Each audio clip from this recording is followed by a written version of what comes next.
ersten Video. Ich stelle euch heute eine Methode vor, wie wir Pi approximieren können. Ich denke, das ist eine gute Wahl für das erste Video. Okay, legen wir los. Zunächst betrachten wir den Einheitskreis.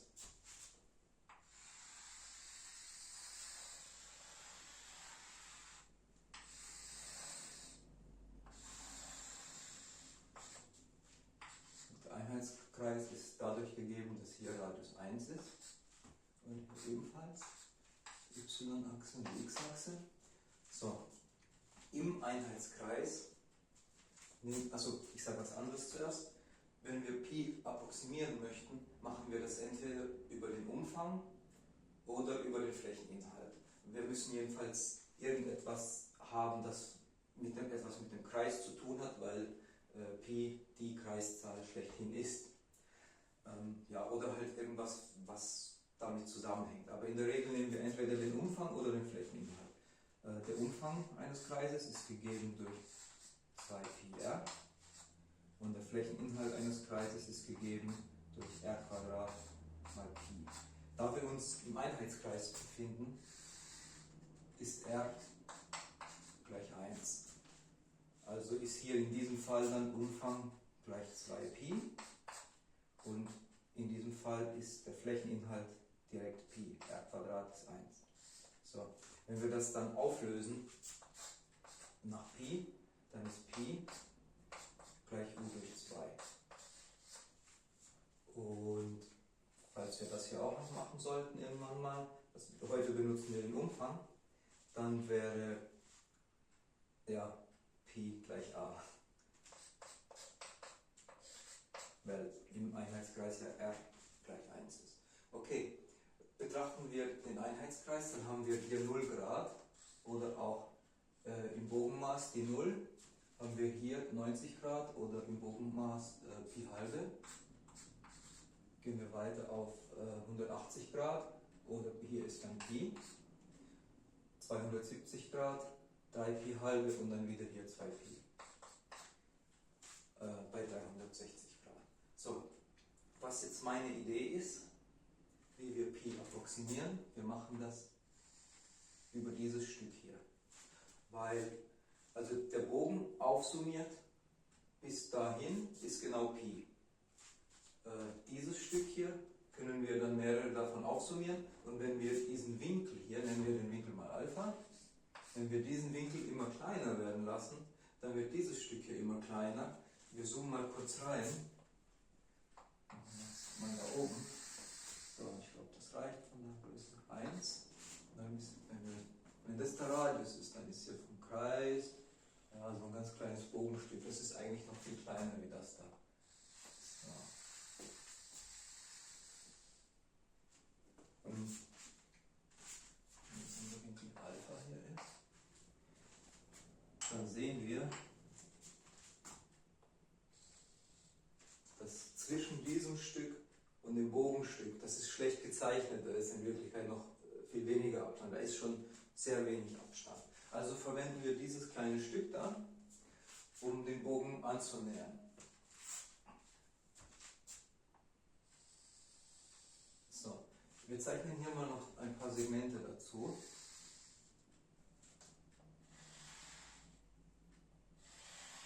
Damit ich euch zeige, was ich genau damit meine. Ja. Wir haben hier einen rechten Winkel. Dann haben wir, wenn wir hier die Höhe auf diese Linie hier zeichnen, wieder einen rechten Winkel. Von da nach da wieder ein rechter Winkel, also hier das Mantel.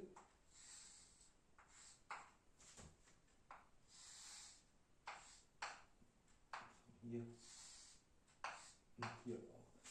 Die weiteren Segmente zeichne ich jetzt nicht ein, weil wir die nicht benötigen. Also angenommen, der Winkel hier wäre jetzt 30 Grad, der ist ein bisschen größer, der wird so ungefähr 40 sein, aber angenommen, er wäre 30 Grad, dann hätten wir von diesem 30 Grad Winkel den nächsten 60, 90, 120, 150 und 180. Dann wären wir bei Pi. Und dann verwenden wir einfach diese Stücke hier und summieren die auf und dann kommen wir zu Pi. Wenn jetzt für 30 Grad sind diese Stücke einfach aufzusummieren, für 30 Grad ist der Sinus von 30 Grad gerade 0,5 und wenn wir 0,5 hier aufsummieren, 6 Mal, dann erhalten wir 3 als erste Näherung für Pi. Jetzt aber, woher kommt der Sinus? Ja? Jetzt müssen wir natürlich wissen, wie groß ist denn, was ist denn dieses Stück hier? Bezeichnen wir das Stück mal als y. So. Und ich habe schon gesagt, dieses Stück ist gerade Sinus Alpha. Warum ist das Sinus Alpha? Weil der Sinus im rechtwinkligen Dreieck ist definiert als Sinus Alpha ist gleich Gegenkathete durch Hypotenuse. Gegenkathete ist y, Hypotenuse ist r, y durch r. Und da R1 ist y gleich Sinus Alpha. So, wenn wir diesen Winkel jetzt haben, wenn wir jetzt wissen, was dieses Stück hier ist, können wir es auch schon berechnen. Machen wir eine kleine Tabelle mit ein paar Werten und gehen später an den Computer, um verschiedenste Werte da auszurechnen. Sagen wir, wir nehmen her natürlich Alpha, das brauchen wir auf jeden Fall. Alpha.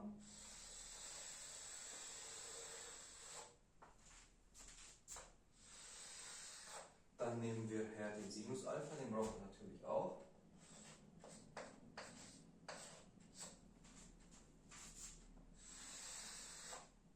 Nehmen wir für einen späteren Vergleich noch ein Fragezeichen, vielleicht machen wir da noch was. Dann nehmen wir her die Bogenlänge. Die Bogenlänge ist ja gerade, das ist das Bogenmaß jetzt hier im Einheitskreis. Das Bogenmaß und die Bogenlänge sind im Einheitskreis das gleiche. Die Bogenlänge ist einfach nur noch ein r dazu, aber r ist gleich 1. So, die Bogenlänge ist gegeben durch, wir nehmen einmal den vollen Kreis im Bogenmaß, das sind 2 Pi, teilen den durch den vollen Kreis 360 Grad.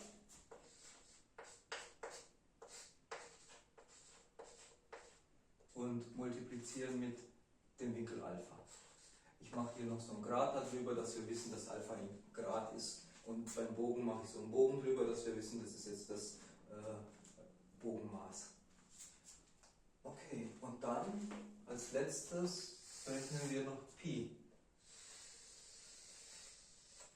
Ich habe in der Tabelle etwas vergessen. Wir müssen natürlich die Anzahl der Sektoren noch bestimmen. Dann macht man das Fragezeichen erstmal weg. Dann machen wir hier noch das Fragezeichen dahin.